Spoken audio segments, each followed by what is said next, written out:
जय।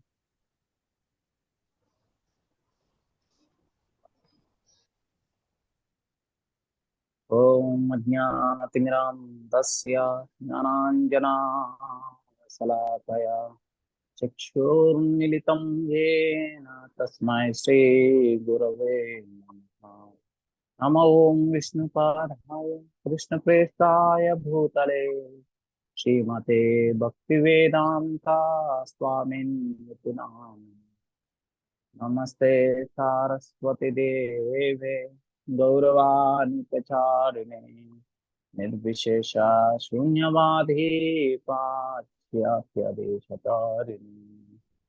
जय श्री कृष्ण चैतन्य प्रभु नित्यानंद श्री अद्वैत गदाधरा श्रीवासादि गौर भक्तवृंद। हरे कृष्णा कृष्णा कृष्णा कृष्णा हरे हरे हरे राम हरे राम राम राम हरे हरे।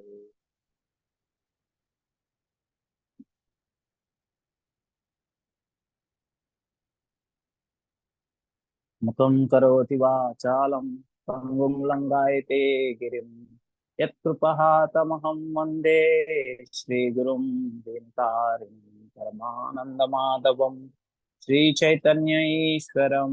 हरि ओं तत्सत्। ॐ नमो भगवते वासुदेवाय। ॐ नमो भगवते वासुदेवाय। ఓం నమో భగవతే వాసుదేవాయ. ఈరోజు మనందరం కూడా సో భగవద్గీత అధ్యాయం 9 పరమహు పరమ గుహ్య జ్ఞానం అనే ఒక ఈ అధ్యాయం గురించి మనం ఇందులో ఒక 2 శ్లోకాలు మనం విందాము. చాలా మంచి ఉన్నతమైన ఆ శ్లోకాలు. వీటి గురించి నేర్చుకోవాలి మనం. ఇవి ఎలా మన జీవితంలో ఉపయోగపడతాం అనేది కూడా మనం తెలుసుకోవాలి. సో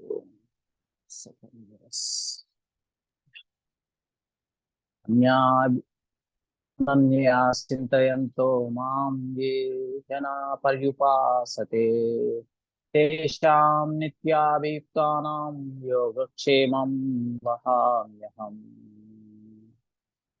సో ఇక్కడ ఏం చెప్తున్నారంటే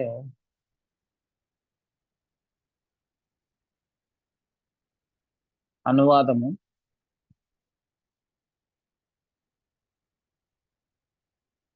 కానీ నా దివ్య రూపంను జ్ఞానించుచు అనన్య భక్తిచే నన్ను సదా అర్పించు వారి యోగక్షేమములను నేనే వహింతును.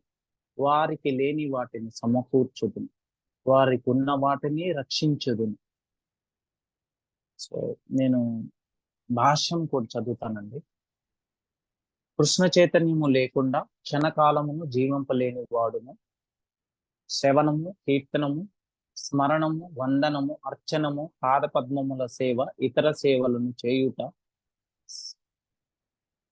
సఖ్యము, ఆత్మనివేదనముల నుండి ద్వారా భక్తియుక్త సేవ యందు నెలకొని యుండి దినములోని 24 గంటలు శ్రీకృష్ణుని స్మరించుట కంటే అన్యమును కావింపడు.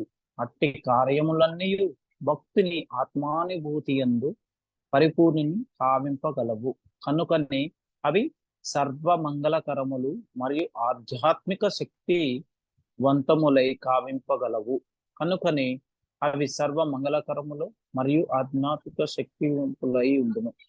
కనుక దేవాది దేవుని సాంగత్యమున పొందుటయే అతని ఏకైక వాంఛ కాగలదు.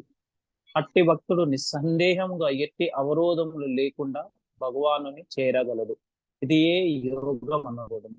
భగవానుని కృపచే అట్టి భక్తుడు ఎన్నడను ఈ భౌతిక జీవన స్థితికి తిరిగి రాడు. క్షేమము అను పదము భగవానుని దయతో కూడిన రక్షణమును సూచించుచున్నది. భగవానుడి యోగ ద్వారా కృష్ణ చైతన్యము పొందుటకు భక్తునకు తోడ్పడుచును. అతడు సంపూర్ణ కృష్ణ చైతన్యవంతుడైన పిమ్మట దుఃఖపూరితమైన బద్ధ జీవితమునకు తిరిగి పతనము చెందకుండా భగవానుడు రక్షించును.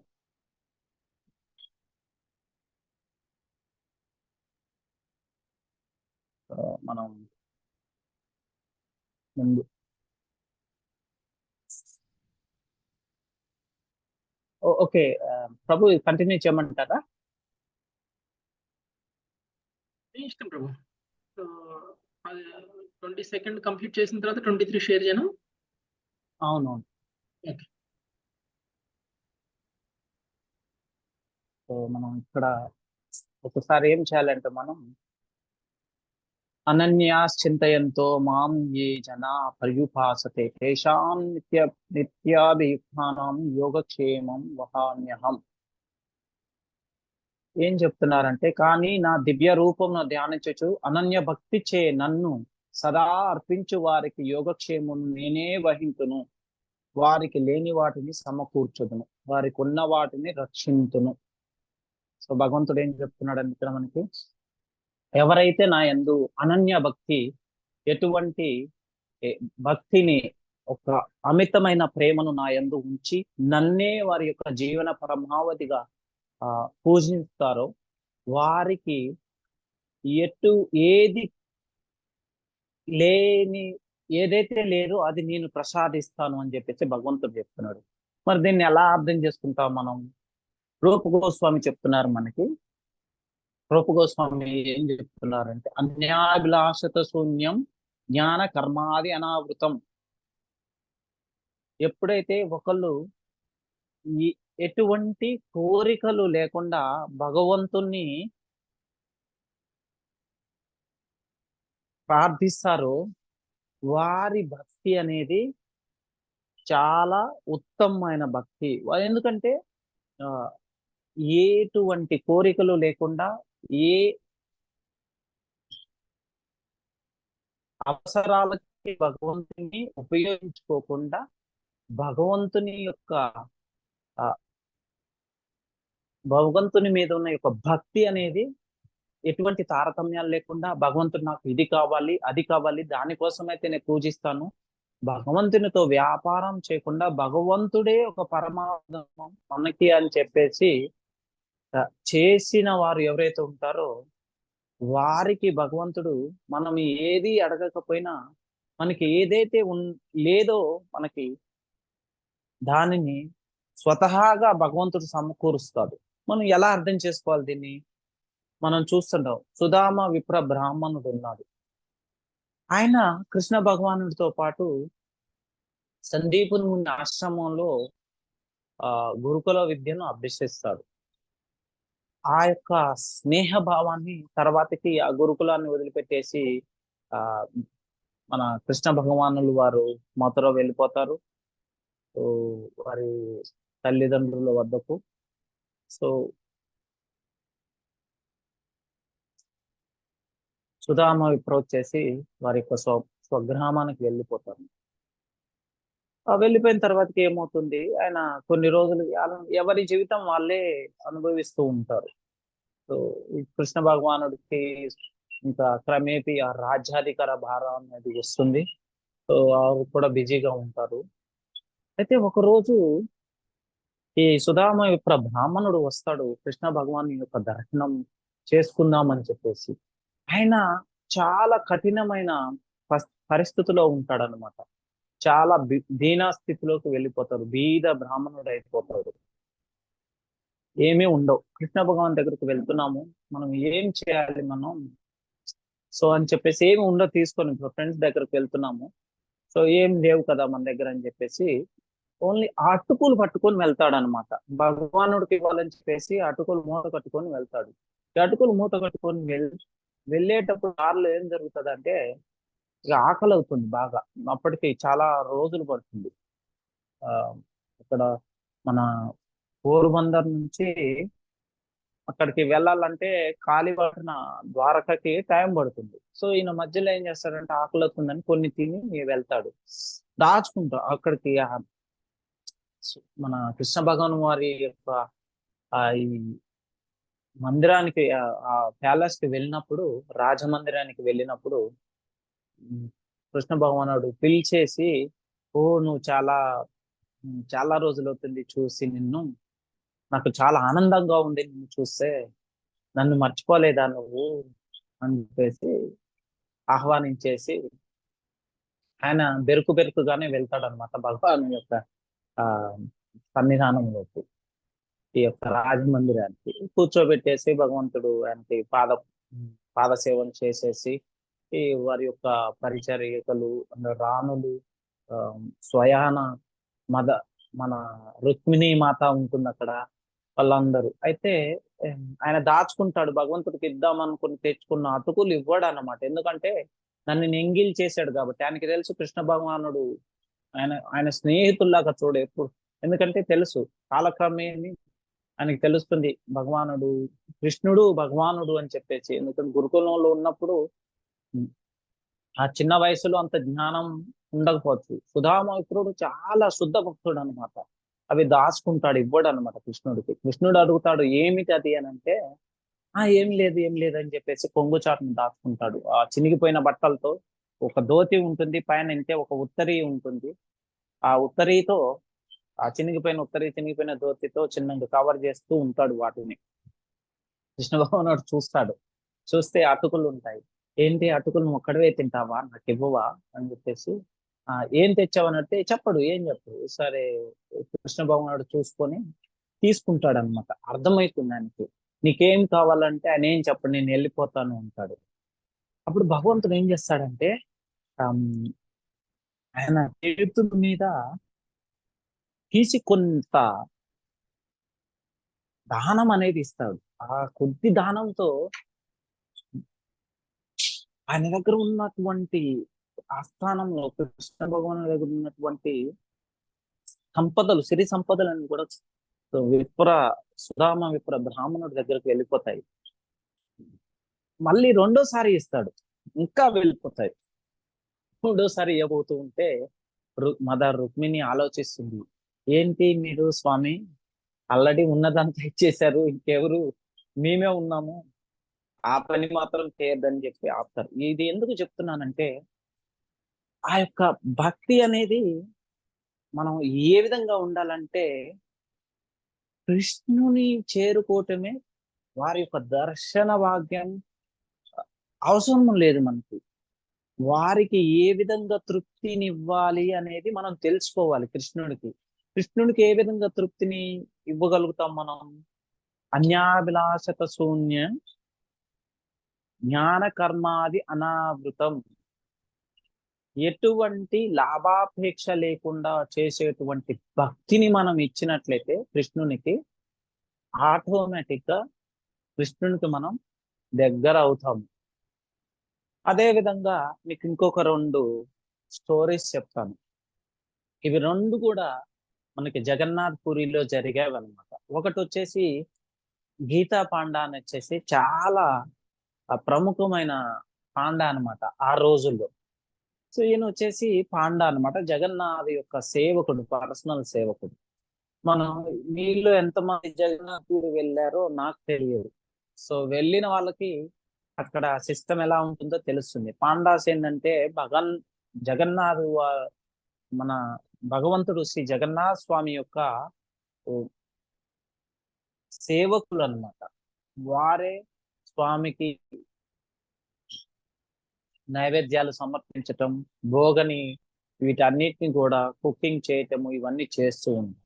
అయితే అక్కడ మన వారికి శాలరీస్ కానీ అట్లాంటి జీతభత్యాలు అట్లాంటి ఎవరు ఇవ్వరు అనమాట. అక్కడ వారు మందిరంలో ఉన్నప్పుడు ఏవైతే భక్తులు సమర్పిస్తారో వారికి తెలిచి అంటే ఇవ్వదలిచి ఆ వచ్చిన వాటితో సంసారాన్ని సాగనివ్వాలన్నమాట. అయితే ఇప్పుడు కలియుగ పరిస్థితులు కొద్దిగా ఏమైందంటే ఆ పాండాసు వాళ్ళకి ఉన్నది, ఆ అధికారం ఉన్నది. ఎందుకంటే భగవంతునికి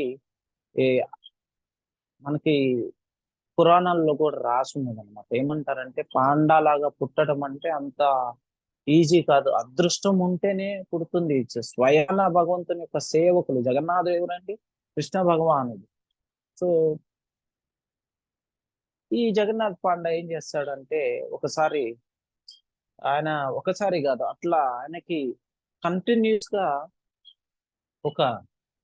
కొన్ని రోజులు ఎటువంటి సంపాదన అనేది లభించదు అన్నమాట జగన్నాథపురిలో. ఏం చేయాలనో అర్థం కాదు.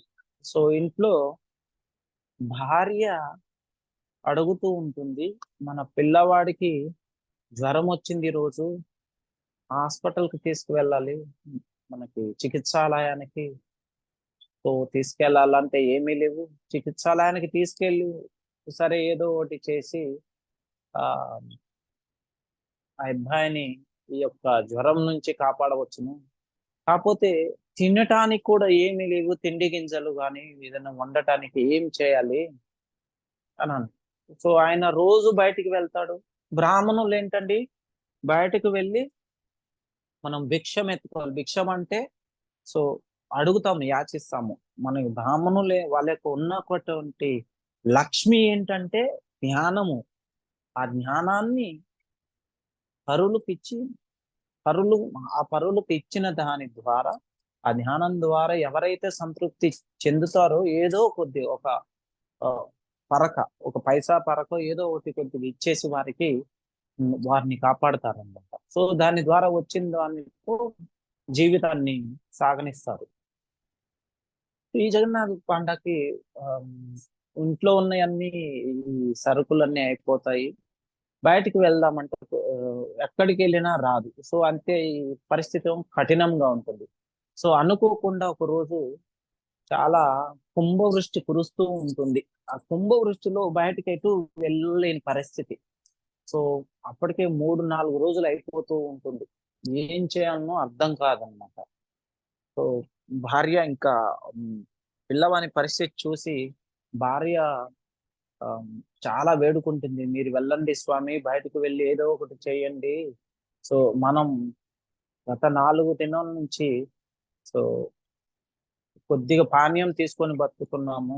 పిల్లవాడు అది తీసుకోవటం వల్ల ఈరోజు ఈ దేహంలో శక్తి అనేది లేదు, శక్తి నశించి సో ఈ యొక్క జ్వరం కూడా వచ్చింది. సో పిల్లవాడు మనం ఈ విధంగా ఉంచినట్లయితే పిల్లవాడు దేహాన్ని వదిలిపెట్టాడు, ఏదో ఒకటి చేయండి అని చెప్పేసి ఫోర్స్ చేస్తుంది. సరే అని చెప్పేసి ఆ యొక్క కుంభవృష్టిలోనే చిన్న ఒక సంచి పట్టుకొని బయటకు వెళ్తాడు. ఎవరు కూడా బయట ఎక్కడ చూడరు, ఎవరు పిలిచే వాళ్ళు లేరు. సో ఏం చేయాలని అర్థం కాదు. సో ఈయన ఎప్పుడు భగవద్గీత చదువుతూ ఉంటాడు అనమాట. ఈయన గీతా పాండ అంటారనమాట. ఎప్పుడు భగవద్గీత చదువుతూ ఉంటాడో భగవద్గీత ఆయన దాని మీదనే ధ్యాస. సో ఈయన భార్య చెప్తుంది, ఫోర్స్ చేస్తుంది, వెళ్ళండి వెళ్ళండి చేయక ఆ భగవద్గీతని పక్కన పెట్టేసి వెళ్తాడన్నమాట. భార్యకి కోపం వస్తుంది. ఈ భర్త బయటికి వెళ్ళినప్పుడు కోపం వస్తుంది. ఏంటి ఈయన ఎప్పుడు చూసినా ఈ భగవద్గీత పట్టుకొని ఉంటాడు, భగవద్గీత ఏమన్నా మనకి అన్నం ఇస్తుందా, కూడు పెడుతుందా, ఏంటి ఇదంతా అని చెప్పేసి కోపం వచ్చేసి చిన్న బ్లేడ్ తీసుకొని ఇట్లా కట్ చేస్తుంది అనమాట పేపర్ని. ఈ కట్ చేస్తుంది. అయితే ఈ మన పాండాకి తెలియదు అనమాట ఏం జరిగిందని. బయటకు వెళ్తాడు, ఏం చేయాలో అర్థం కాదు ఆయనకి. తిరుగుతాడు, పొద్దున వెళ్తాడు, ఇంకా రాడనమాట. ఈ లోపల ఒక ఇద్దరు బాలురు వస్తారు. ఒక అబ్బాయి నల్లగా ఉంటాడు, ఇంకొక అబ్బాయి తెల్లగా ఉంటాడు. అయితే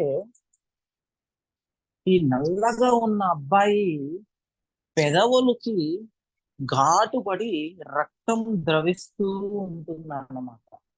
ఆ రక్తం ద్రవిస్తూ ఉంటుంది. వాళ్ళిద్దరు కూడా ఏం చేస్తారంటే ఈ గీతా పాండా వాళ్ళ ఇంటికి చాలా సరుకులు, ఈ చిరుధాన్యాలు, ఈ మన కూరగాయలు, ఇంట్లోకి సంబంధించినటువంటి అన్ని వస్తువులు కూడా, నూనె, ఇవన్నీ పట్టుకొని వస్తారు. మీకు నాకు బాగా గుర్తండి. అంటే ఉమ్, ఏం జరుగుతుందంటే ఆంధ్రాలో ఆ, మనకు ఉగాది రోజు బ్రాహ్మణులు ఏం చేస్తారంటే ఉగాది పచ్చడి తీసుకొని పొద్దున్నే మన ఇళ్ళకు వస్తారు. మన ఇళ్ళకు వస్తే ఏం చేస్తామంటే మనం వారికి బియ్యం ఇస్తాము. ఒక మానిక బియ్యం, మానిక అంటే ఒక 2.5 కేజీలు బియ్యము, బియ్యంతో పాటు ఒక 1/2 కిలో నూనె, ఒక 250 గ్రాములు ఉప్పు, సో చింతపండు ఒక 1/2 కిలో, ఆ, మిరపకాయలు ఒక 1/2 కిలో, ఇంకా ఇది బెల్లము ఒక 1/2 కిలో, నూనె, ఇవి చెప్పాం కదా. సో ఇంకా కూరగాయలు, ఇవన్నీ బ్రాహ్మణుడు మనకి ఉగాది పచ్చడి ఇస్తే ఆ రోజు తెలుగు సంవత్సరం అన్నమాట. సో మనం కూడా బ్రాహ్మణులు వారు మనకి భగవత్ ప్రసాదం ఇచ్చినందున మనం వారికి ఈ యొక్క సేవగా వారిని తరించడం కోసం బ్రాహ్మణుని కృప ఉంటే ఏదైనా సాధ్యమవుతుంది. కృష్ణ భగవానుడు మనకి కృష్ణ బుక్ లో చెప్తారు, దేవాది దేవుడు శ్రీకృష్ణ భగవాన్ అని చెప్పేసి. ఆ శ్రీకృష్ణ భగవాను బుక్ లో చెప్తారు, భగవంతుడు ఏం చెప్తారంటే, నాకు అన్నిటికమైన ఉత్తమమైనది చాలా ఇష్టమే ఎవరంటే బ్రాహ్మణులు, ఆవులు, ఓకే, అండ్ భక్తులు. ఈ ముగ్గురు కూడా నాకు చాలా ప్రీతి అని చెప్తారు అన్నమాట. ఈ ముగ్గురికి ఎటువంటి కష్టం కలిగినా నేను సహించను. సో అయితే ఈ గీతాపాండ బయటకు వెళ్ళినప్పుడు కృష్ణను బలరాం ఇద్దరు వస్తారు బాలుర రూపంలో, ఇవన్నీ పట్టుకొని వస్తారన్నమాట. ఆ ఈ ఈ యొక్క గీతాపాండ యొక్క పరిస్థితి చూడలేక అయితే వచ్చేసి తలుపుని కొడతారు. ఇలా కొట్టినప్పుడు భార్య అడుగుతుంది, ఎవరండి మీరు అంటే, మేము ఇట్లా ఫలానా వ్యక్తులము చెప్పరన్నమాట. మేము జస్ట్ రోడ్డు మీద వెళ్తున్నాము, ఇక్కడ చాలా సరుకులు ఉన్నాయని చెప్పేసి మీ భర్త గారు మాకు ఇచ్చేసి ఇంటి దగ్గర వదిలిపెట్టమని చెప్పారు అని చెప్పి చెప్తారన్నమాట. చాలా తీసుకొని వస్తారు. ఎట్లా అంటే ఆ సరుకులు వచ్చే ఒక సంవత్సరానికి ఉపయోగపడే విధంగా అటువంటి సామాగ్రి తీసుకొని వస్తారు. ఆమెకి చాలా, ఆమె కూడా భక్తురాలు, కాకపోతే చాలా అమాయకురాలు అనమాట. ఆమెకి అర్థం కాదు. ఆమె తీసుకుంటుంది, అన్ని తీసుకొని ఇంట్లో పెడుతుంది. అడుగుతుంది అనమాట కృష్ణ భగవాన్ని, ఈ బాబు నువ్వు చూస్తే చాలా ముద్దుగా బొద్దుగా ఉన్నావు, ఏమైంది నీకు, పెదవుల్లోంచి రక్తం కారుతూ ఉంది, ఎందుకు ఇలా అయింది అని చెప్పేసి. నాకు ఇక్కడ దారిని వచ్చేటప్పుడు ఒకళ్ళు ఆ నాకు బాగా కావలసిన వాళ్ళు ఇక్కడ నన్ను, అంటే నా మీద కోపంతో నన్ను గీశారు, ఒక చిన్న బ్లేడ్ తో గీశారని చెప్తున్నారు. ఆమెకు అర్థం కాదు ఎవరు వచ్చారు అని చెప్పేసి. సో వీళ్ళు వీళ్ళ ముగ్గురు మధ్యలో కన్వర్జేషన్ అవుతుంది కృష్ణ బలరామకను గీతా పాండవ వారి యొక్క భార్యకు. సరే బాబుకి ఆల్రెడీ జ్వరం ఉంది, సో ఏదో చిన్న ఒక ఔషధం ఇచ్చేసి బాబుని కూర్చోబెట్టింది. ఆమె బాబు మళ్ళీ నిద్రపోతున్నాడు. ఈమె ఏం చేసిందంటే ఈ యొక్క సరుకులతో ప్రసాదాన్ని అంటే భోగని వండటం ఆరంభించింది. అయిపోయింది, అప్పటికే చాలా టైం అయిపోయింది. సో గీతా పాండ ఇంటికి వస్తాడనమాట. ఇంటికి వచ్చేసరికల్లా తలుపు కొడుతూ చూస్తే చాలా సరుకులు ఉంటాయి ఇంటి నిండా. ఆయన ఆశ్చర్యపోతాడు, ఏంటి ఇవన్నీ ఎక్కడివి అంటే, మీరే కదా పంపించింది, నాకు ఒక ఇద్దరు బాలురు వచ్చారు, ఒక అబ్బాయి తెల్లగా ఉన్నాడు, ఒక అబ్బాయి నల్లగా ఉన్నాడు అని చెప్పి చెప్తాడనమాట. ఆమె చెప్తుంది భర్తకి. సో ఎవరు ఏంటి అంటే తెలియదు, నువ్వే పంపించావు అని చెప్పి చెప్పానంటే, నేను ఎవరిని పంపించలేదని అంటే, ఆయన భగవద్గీత ఓపెన్ చేసే ఉంటుంది. ఎందుకంటే ఆమెకు కోపం వచ్చింది కదా, ఈ ఇద్దరు కృష్ణ బలరాము బాల రూపంలో రాకమునుపు ఆమె బ్లేడ్ కు ఇలా కోసింది కదా, భగవద్గీత అలా ఓపెన్ చేసే ఉంటుంది అనమాట. అయితే ఆయన అడుగుతాడు, ఏమైంది, ఎందుకు బుక్ ఇలా ఉంది, బాగానే ఉంది కదా, నేను పొద్దున్న చూసినప్పుడు ఎవరు కోసానంటే, నేనే కోసాను, నాకు కోపం వచ్చేసింది నీ మీద అని చెప్పి. ఓకే సరే, అయితే బాలురు ఎవరు ఏంటని వారి గురించి అన్వేషిస్తూ ఉంటాడనమాట భార్య దగ్గర. అప్పుడు భార్య చెప్తుంది, ఇద్దరు, ఒక అబ్బాయి తెల్లగా ఉన్నాడు, ఒక అబ్బాయి నల్లగా ఉన్నాడు, ముద్దుగా ఉన్నాడు, చాలా సరుకులు తీసుకొని వచ్చారు, వారిద్దరే వచ్చారు బండి మీద తీసుకొని. అయితే నల్లగా ఉన్న అబ్బాయికి పెదవుల్లో నుంచి రక్తం కారుతుందండి, నీటి పడి ఉంది అంటారు.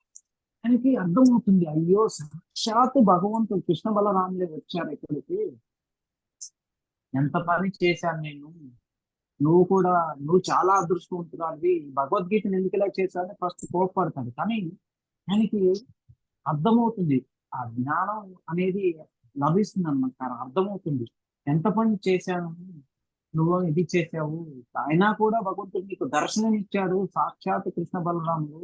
నేను చూడండి ఎప్పుడు వారి అందే కృపను ఉంటుంది, కానీ నాకు దర్శనం కాలేదు ఏంటి నా పరిస్థితి అని చెప్పేసి.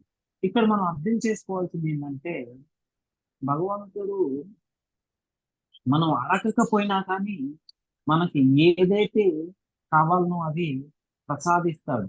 అది మనం ఎప్పుడు కూడా ఎటువంటి ఈ యొక్క ఏమంటారంటే మన మెటీరియల్ అంటే సో, ఆ, ఎటువంటి లాభాపేక్ష లేకుండా భగవంతుని యందు భక్తి శ్రద్ధలతో ఉంటే ఆటోమేటిక్ గా భగవంతుడు మనకి అన్ని సముపార్జిస్తాడు. అయితే ఈ యొక్క స్టేజ్కి రావాలంటే టైం అంత ఈజీ కాదు. ఎందుకంటే మనలో చాలా మలినాలు ఉంటాయి.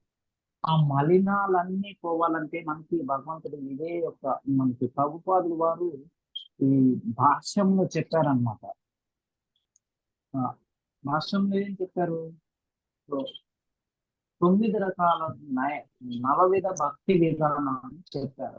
నవవిధ భక్తి విధానాన్ని ఎవరైతే పాటిస్తారో, ఎవరైతే తీసుకొని దానిని పరమావధిగా వారి యొక్క జీవితంలో ఉపయోగిస్తారో వారు ఖచ్చితంగా ఒకరోజు ఆ యొక్క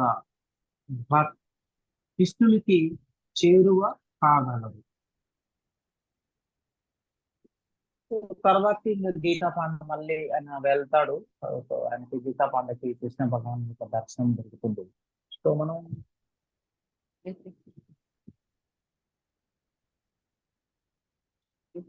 అర్థమైంది కదా? ఓకే ప్రభు, నెక్స్ట్ వర్స్ మనకి ఇదే చెప్తారు అనమాట. సకామ భక్తి భక్త అంటారు. డివోటీ అంటే ఎవరైతే ఎటువంటి దురుద్దేశం లేకుండా భక్తి చేస్తారు. చతుర్విధ భజంతే మాం జ్ఞాన సుకృతినో అర్జున ఆతో జిజ్ఞాసురర్థాతి జ్ఞాని చ భారత సభ. అంటే ఎవరైతే ఈ యొక్క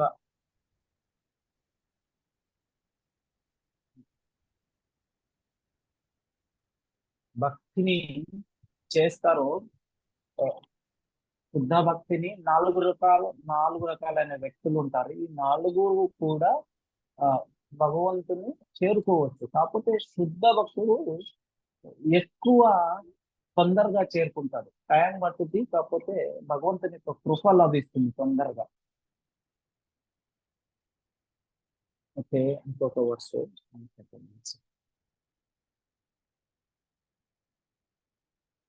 23వది. ఏత్యన్య దేవతా భక్తా యజంతే శంకర్యాన్వితా తేపి మామేవ కౌంతేయ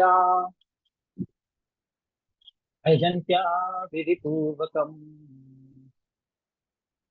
కౌంతేయ, అన్య దేవతలకు భక్తులై వారిని పూజించేవారు వాస్తవమునకు అవిధి పూర్వకముగా నన్నే పూజించుతున్నారు. ఈ వర్షలో ఈ శ్లోకంలో మనకి ప్రభుపాదుల వారు ఏం రాశారంటే, అన్య దేవతలకు భక్తులై వారిని శ్రద్ధతో పూజించేవారు వాస్తవమునకు అవిధి పూర్వకంగా నన్నే పూజించుతున్నారు. దేవతలను పూజించుట యందు నెలకొనిన వారు చేసేది అట్టి పూజ పరోక్షముగా తనకే అర్పింపబడును.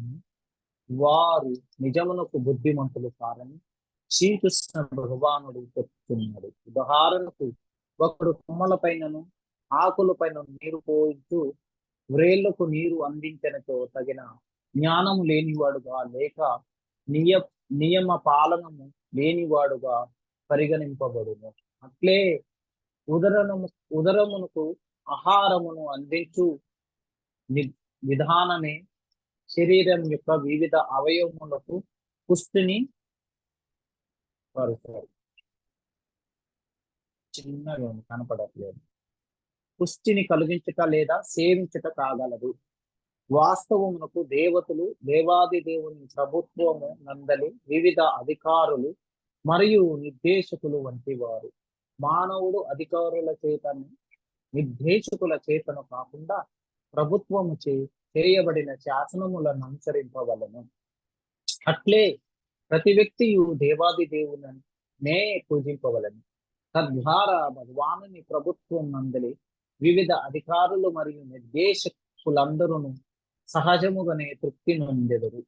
అధికారులు మరియు నిర్దేశకులు ప్రభుత్వ ప్రతినిధులుగా తమ కార్యములందు నెలకొని ఉన్నందున వారికి లంచం ఇవ్వ చూచుట వాస్తవమునకు చట్ట విరుద్ధముంటుంది. ఈ విషయమే ఇక్కడ అవిధి పూర్వకము అని చెప్పబడినది. అనగా శ్రీకృష్ణ భగవానుడు అనవసరమైన అన్య దేవతార్చనమును ఇక్కడ ఆమోదించలేదు. సాక్షాత్ శ్రీకృష్ణ భగవానుడు ఏం చెప్తున్నాడంటే మనకి, ఎవరైతే ఆకులకు కొమ్మలకు ద్రవము నీరును పోస్తాడో అట్టి వాడి యొక్క జీవనాన్ని వ్యర్థము చేసుకుంటున్నాడు అని. అయితే ఎక్కడ పోయాలండి మీరు? తెలివి కలవాడు ఏం చేస్తాడంటే, జ్ఞానం కలవాడు ఈ యొక్క నీరుని మొదట్లో పోస్తాడు. మొదల్లో పోయటం వల్ల ఆ నీరు అనేది వేర్లకు చేరుతుంది. వేర్లకు చేరటం వల్ల దాని యొక్క ప్రతిఫలము చెట్టు అంతటకు చేరుతుంది. చెట్టు కూడా చాలా లక్షణంగా, సురక్షితంగా, సుందరంగా ఉంటుంది. ఎవరైతే మనకి చెట్టుకు పోయకుండా, అంటే వేళ్లకు పోయకుండా ఆకులకు మాత్రమే పోస్తారో, ఒక మనకి కొన్ని రోజులకి మనం నార్మల్ గా మెరుస్తూ ఉండొచ్చు అది ఆకులు అన్ని, కానీ ఆ మొదలకి నీళ్లు లేకపోవటం వల్ల చెట్టు అనేది ఎండిపోతుంది. ఇక్కడ కృష్ణ భగవానుడు కూడా అందరికన్నా అందరూ ఉన్నారు మనకి ఇక్కడ. ప్రభుపాదులు వారు ఏం చెప్తున్నారంటే, ఇంకా మిగతా దేవతలు ఉన్నారు. వారందరూ కూడా భగవంతుని యొక్క సేవలో వారు కూడా నిమగ్నమై ఉన్నారు. భగవంతునికి సేవ చేస్తూ తరిస్తూ ఉన్నారు. భగవంతుడి ద్వారా ఏదో ఒక శాఖలో వారికి కొన్ని అవకాశాలు లభించటం, దాని ద్వారా ఆ శాఖకు వారు అధిపతిగా ఉండి వారి యొక్క బాధ్యతను వారు నిర్వర్తిస్తున్నారు. ఎట్లా అర్థం చేసుకోవాలి దీన్ని? మనకి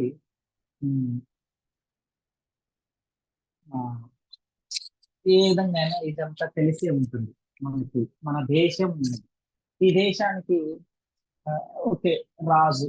ఇప్పుడు ప్రస్తుత కాలంలో రాజులు లేరు కాబట్టి, ప్రస్తుత కాలంలో రాజు ఎవరంటే మనకి ప్రధానమంత్రి. ఈ ప్రధానమంత్రి ఆయన ఏం చేస్తాడు? దేశానికి ఆయన కార్యనిర్వహణ కర్త, సిఇఓ అంటారండి ఈ యొక్క మోడర్న్ ఏజ్ లో. ఈ కార్యనిర్వహణ కర్త ఏం చేస్తారు? వారి కింద చాలా శాఖలు ఉంటాయి. మనకి హోమ్ డిపార్ట్మెంట్ అని, రక్షణ డిపార్ట్మెంట్, ఇంకా చాలా మన ఆర్థిక శాఖ అని, న్యాయ శాఖ అని, ఆరోగ్య శాఖ అని, శిశు సంక్షేమ శాఖ అని, ఇంకా పర్యావరణ శాఖ అని, సో ఇవన్నీ రకరకాల శాఖలు ఉంటాయి. సో మనం ఇప్పుడు ఈరోజు ఈ యొక్క శాఖలను చూసుకుంటే వీరందరూ కూడా ప్రధానమంత్రి ఏదైతే చెప్తాడో అదే పాటిస్తారు వారు. అర్థమైంది కదా? ఈ విధంగా వీళ్ళందరినీ కూడా ప్రధానమంత్రిని ఎప్పుడైతే ఎన్నుకుంటారో, ఇక్కడ మనం అనుకోవచ్చు, అరే మనం ఎన్నుకుంటున్నాం కదా ప్రధానమంత్రి అని చెప్పేసి, కానీ ఇక్కడ భగవంతుని మనం ఎన్నుకోవట్లేదండి. ఆయనే మనల్ని ఎన్నుకున్నాడు. ఇక్కడ ఎన్నుకోవటం అంటే పుట్టించాడు. మన అర్థమైందా? సో మనకి వారి యొక్క మనకి భగవంతుడి యొక్క ఆవశ్యకతను అర్థం చేసుకోవడం కోసం ఈ విధంగా చెప్పాను అనమాట. ఏ విధంగా శాఖలు ఉంటాయో ప్రధానమంత్రి కేటగిరీలో, క్వార్టరీలో. సో ప్రధానమంత్రి అందరినీ కూడా సముదాయిస్తూ పరిపాలన అనేది చేస్తూ ఉంటారు. సో ఈ విధంగా కృష్ణ భగవానునికి మనం సేవ చేయాలన్నమాట. కృష్ణ భగవానునికి సేవ చేయటం వలన ఆటోమేటిక్ గా మిగతా వాళ్ళ అందరికి కూడా ఆ యొక్క సేవ చేసినట్టు లభిస్తుంది మనకి. ఈ ప్రధానమంత్రి ఎగ్జాంపుల్ ఏ విధంగా చెప్పాలి? ఉదాహరణ అంటే, మనం ఇప్పుడు ఏదన్నా కావాలి మనకి, ఏదైనా కావాలి అంటే డైరెక్ట్ గా మనం ప్రధానమంత్రికి విన్నవించుకోవటం ద్వారా మనకి ఆ యొక్క కార్యం అనేది సిద్ధిస్తుంది, సాధిస్తాము. సో అనుకోవచ్చు, గత 10 సంవత్సరాలు నేను చూస్తూ ఉంటే ఈ యొక్క పరిపాలన ద్వారా మనకు అర్థమవుతూ ఉంటుంది. గతంలో ఆ యొక్క పద్ధతి లేకపోయి ఉండొచ్చు, ఎందుకంటే పరిస్థితులను బట్టి. సో అదే పరిపాలించే రాజు మంచివాడైతే దేశం కూడా చక్కగా ఉంటుంది అనమాట, చాలా చక్కగా ఉంటుంది. ఆ చక్కగా ఎలా ఉంటుందంటే ఈ విధంగానే ఎవ ఎప్పుడైతే భక్తుడు దేశాధిపతి అవుతారో, రాజు అనే రాజు దేశంలో ఎప్పుడైతే భక్తుడు అవుతాడో అందరిని కూడా చాలా ఆ, సౌఖ్యంగా సుఖంగా ఉంచుతాడు అనమాట. ప్రజలను ఎప్పుడు కూడా భయభ్రాంతులకు గురి చేయకుండా భగవత్ సేవలో నిమగ్నం చేసే విధంగా పరిపాలన కొనసాగిస్తారండి. సో మనం కూడా ఏం చేయాలి ఇక్కడ?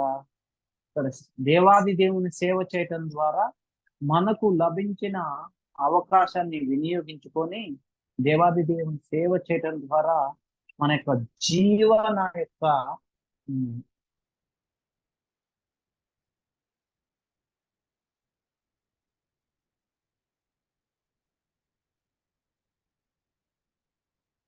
సాఫల్యాన్ని పొందగలుగుతాం. సో మనకి ఇక్కడ ఏం చెప్తాడు? ఆ,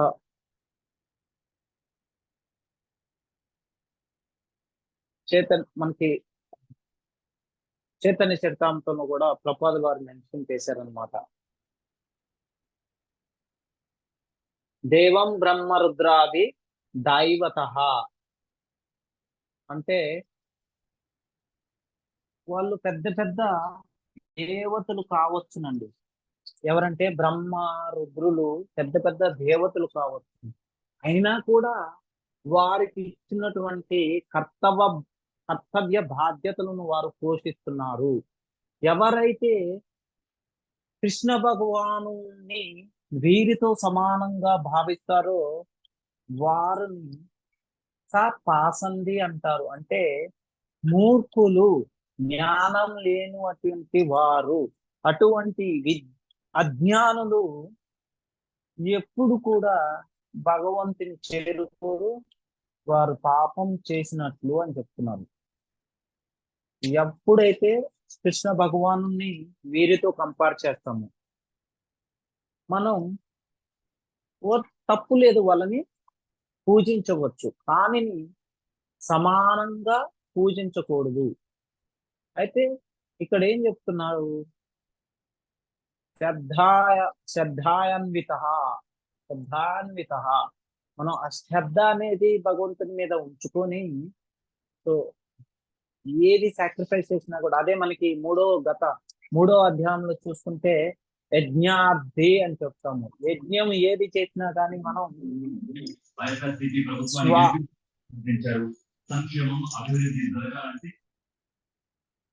స్వాహ అంటాము. స్వాహ అన్నప్పుడు ఆ యొక్క ఏదైనా మనం అర్పించినప్పుడు ఆ యొక్క ప్రతిఫలం అంతా కూడా ఎవరికి సమర్పించినా కానీ అది విష్ణువుకే చెందుతుంది. అది ఆ జ్ఞానం మనం తెలుసుకొని ఉన్నాం. ఇంకోటి ఇక్కడ కృష్ణ భగవాను మనకి పరమావధానం అని చెప్పేసి తెలుసుకోవాలి. అది ఎవరికైతే తెలుస్తుందో ఆటోమేటిక్ గా ఇదే ఈ యొక్క రహస్యం అనేది ఈ యొక్క 9వ అధ్యాయంలో ప్రపాదుల వారు చాలా నిశితంగా విశదీకరించారు.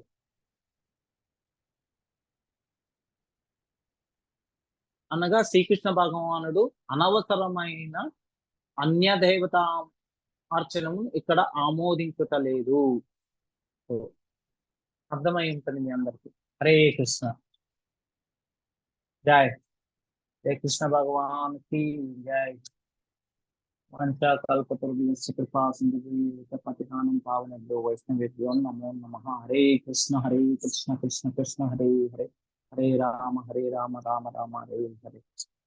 మీకేమన్నా ప్రశ్నలు ఉంటే అడగచ్చండి దయచేసి. హరే కృష్ణ ప్రభుజీ. హరే కృష్ణ భగవంతుని అమ్మా. అనన్య చిత్తంతో గనక మనం ఆయన్ని సేవించుకుంటే మన అన్ని కూడా ఆధ్యాత్మికమైనవి కానీ భౌతికమైనవి కానీ అన్ని కూడా ఆయనే చూసుకుంటారని చక్కటి సాందీపం సుధాముని యొక్క ఎగ్జాంపుల్ తో చాలా చక్కగా వివరణించారు ప్రభుజీ. Thank you Prabhuji. హరే కృష్ణ. ఆయనని సేవించుకుంటే సకల దేవీ దేవతలు కూడా సేవించుకున్నట్లే అని చెప్పి ఒక చెట్టు గనక నీళ్లు పోస్తే అది మొత్తం అన్ని కాండాలకు ఏ విధంగా వెళుతుందో ఆ విధంగా చాలా చక్కటి ఉపమానంతో చెప్పారు ప్రభుజీ. Thank you Prabhuji. హరే కృష్ణ. నేను మర్చిపోయాను, అదే ఇంకొక ఎగ్జాంపుల్ చెప్పాను కదా జగన్నాథ్ పురిలో. ఒక్క నిమిషం అది కూడా finish. Yes Prabhuji, yes Prabhuji. చాలా అద్భుతంగా ఉంది ప్రభుజీ, చాలా అద్భుతంగా. ఇంకొక ఎగ్జాంపుల్ ఏంటంటే, ఇంకొక పాండా ఉంటాడు అనమాట పూరిలోని. టెంపుల్ కు పక్కనే ఉంటాడు. ఆయన ఎప్పుడు కూడా ఆయన యొక్క దేహ తృప్తి కోసమే అన్ని కార్యాలు చేస్తూ ఉంటాడు. అక్రమత ఉన్నా కానీ భగవంతుని దర్శనానికి వెళ్ళడు, భగవంతుని సేవ చేయడు. ఆయనకి లభించిన యొక్క జీవితాన్ని అన్య కార్యాలకు ఉపయోగిస్తూ జీవితాన్ని చాలా వ్యర్థం చేసుకుంటాడు. అయితే ఒకనొక స్థితిలో ఏమవుతుందంటే ముసలివాడు అయిపోతాడు. అందరు అడుగుతారు, దర్శనానికి వెళ్ళావా, దేవునికి సేవ చేస్తావా అంటే, మీరు వెళ్తున్నారుగా, వెళ్ళండి, నేను ఇక్కడుండే అన్ని చూసుకుంటాను, నాకు మనసులో ఉంది అని చెప్తాడు అన్న. కానీ ఏం చేయడు, ఎప్పుడు కూడా అన్య కార్యాలు చేస్తూ ఉంటాడు. సో వెళ్తాను ఇప్పుడు కాదు, టైం ఉంది వెళ్తాడు. ఒకనొక రోజు ముసలివాడు అయిపోయి మంచాన పడ్డా కూడా ఆ రోజు నడవలేని స్థితిలో ఉంటాడు. వెళ్దాం అంటే వెళ్ళలేని పరిస్థితి. అర్థమైందా? అడుగుతారు, ఇప్పటికైనా వెళ్తాను, ఇప్పుడు వెళ్ళలేను, నా వల్ల కావట్లేదు.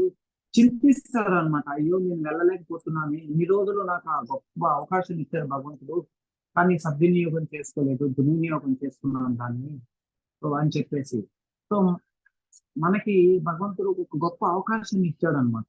ఈ అవకాశాన్ని మనం ఏ విధంగా, ఇప్పుడు మనకి దేహంలో శక్తి ఉన్న వరకే ఏదైనా చేయగలుగుతాము. మనకి తెలియదండి ఏ నిమిషంలో ఏమి జరుగుతుందో తెలియదు మనకి.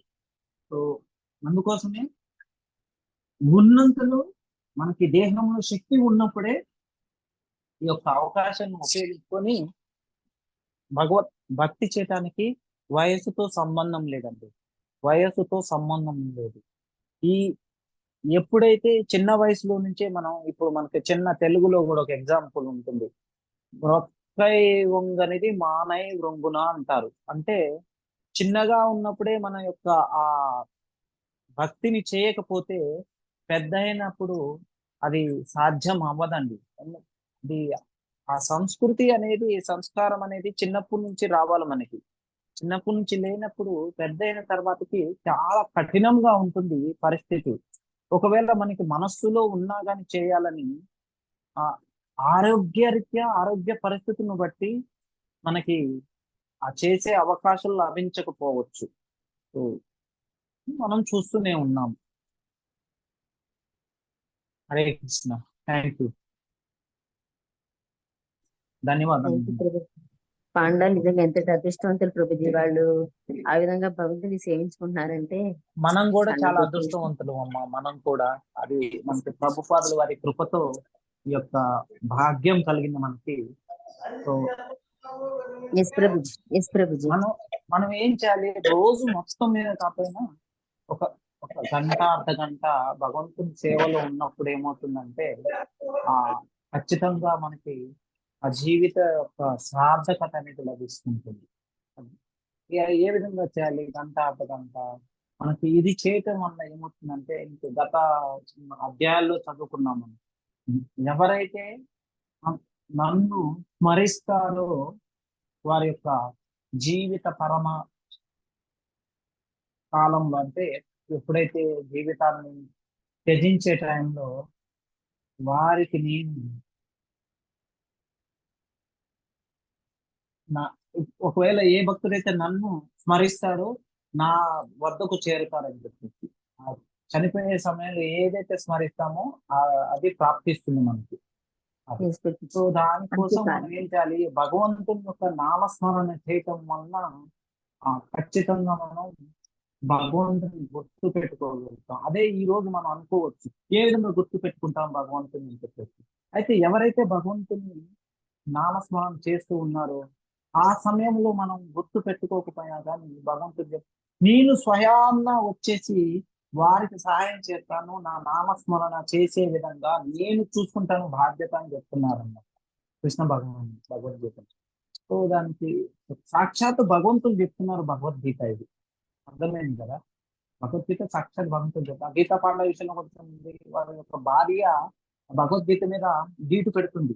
ఆ గీటు పెట్టడం వల్ల ఏమవుతుంది?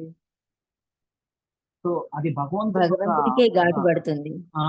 అది సో మనం అర్థం చేసుకోవటానికి టైం పడుతుంది, కానీ ఒకసారి ఈ యొక్క కృష్ణతత్వాన్ని అర్థం చేసుకోవటం స్టార్ట్ చేసినామంటే ఆటోమేటిక్ గా మన యొక్క జీవనం అనేది చాలా ప్రశాంతంగాను కృష్ణుని మీద లగ్నం చేయగలుగుతాము. అదే విధంగా కృష్ణుని యొక్క భావన అనేది మనం అర్థం చేసుకోగలుగుతాం. మనకి ఏం కావాలన్నా కృష్ణునికి తెలుస్తుంది. ఓకే, హరే కృష్ణ. ఎస్ ప్రభుజీ, మీరు చెప్పినట్లుగా స్టార్టింగ్ నుంచి చిన్నప్పటి నుంచే గనక ఈ సాధన చేస్తే అది మొక్కే వంగింది మానే వంగుద్ది అన్నట్టుగా ఆటోమేటిక్ గా దానికి అలవాటు పడిపోతారు, చక్కగా నామాన్ని తీసుకుంటుంటారు. కాబట్టి అంచకాలను కూడా నామాన్ని తీసుకోవడం జరుగుతుంది. అవునమ్మా. ఇంకోటి కలియుగంలో అడ్వాంటేజ్ ఏంటంటే మనకి ప్రభుపాదుల వారి కృప ద్వారా, ఈ చైతన్య మహాప్రభుల వారి కృప ద్వారా హరే కృష్ణ మహామంత్రాన్ని ఎవరైతే జపిస్తారో వారందరూ కూడా ఒక్కసారి జపించినా చాలు, వారందరికి కూడా ఒక కృష్ణ భావనామృతము, కృష్ణ ప్రాప్తి, భక్తి అనేది లభిస్తుంది. మన అందరూ అదృష్టం ఏంటంటే ఈ తెలంగాణ, ఆంధ్రప్రదేశ్ ఎస్పెషల్లీ ఈ తెలంగాణ, ఆంధ్రాలో వీళ్ళందరూ కూడా ఏదో రకంగా భగవంతుడికి చాలా దగ్గరగా ఉంటారన్నమాట. అంటే చాలా మందిరాలు ఉన్నాయి మనం చూసుకుంటే, అహోబిలం గాని, సింహాచలం గాని, యాదగిరి గుట్ట గాని, మట్టపల్లి నరసింహస్వామి గాని, భద్రాచలం గాని, మనకి తిరుపతి బాలాజీ కానీ చాలా మందిరాలు ఉన్నాయి. రామ మందిరాలు కానీ, నరసింహ క్షేత్రాలు కానీ, ఇవన్నీ కూడా స్వయంగా వెలిసిన దేవతా ప్రదేశాలు అన్నమాట. మనకి కృష్ణ భగవాన్ చాలా లీలా ప్రదేశాలు ఉన్నాయి. సో మన అదృష్టం అనుకున్నాం మన ఇటువంటి ఒక నేల మనకి లభించవచ్చు. ఇంక కర్ణాటక చూసుకున్నా కానీ మేల్కోటే కానీ ఇంకా చాలా ప్రదేశాలు ఉన్నాయి కర్ణాటకలో చూసుకున్నా. ఓకే, హరే కృష్ణ. హరే కృష్ణ ప్రభుజీ, దండవత్ ప్రణాం ప్రభుజీ. చాలా బాగా చాలా విపులంగా చెప్పారు ప్రభుజీ. హరే కృష్ణ. హరే ప్రభుజీ, జగన్నాథుడి లీలలు ఎంత అద్భుతం ప్రభుజీ.